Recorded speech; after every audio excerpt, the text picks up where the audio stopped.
Et je vais vous donner un chiffre, on sera en direct avec lui à 12h30. Il est actuellement dans le train et il nous racontera son agression à 12h30. 9 349 Français ont été victimes de violences dans les transports en commun en 2024. Et j'enlève les violences vous savez, sur le cadre familial. J'enlève également les violences sexuelles.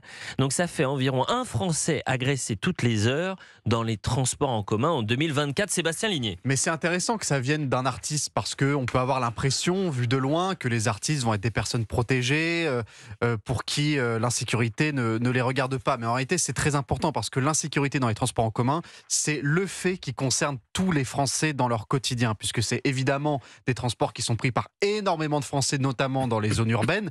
Et donc, ça touche tout le monde. N'importe quel Français qui nous écoute aujourd'hui et qui a déjà pris régulièrement les transports en commun a déjà été confronté personnellement ou a été témoin d'une agression, de gestes déplacés, notamment les femmes.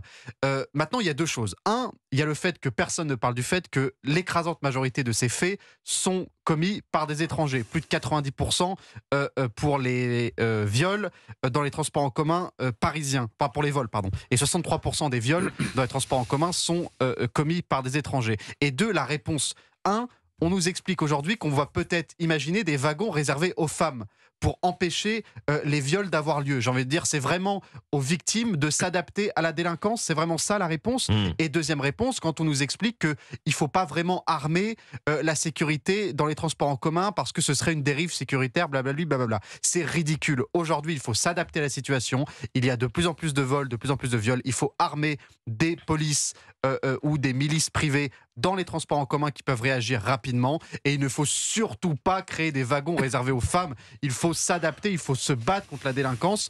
Et c'est pas en séparant les Français en deux catégories, d'un côté les victimes, de l'autre côté les délinquants, qu'on va résoudre le problème.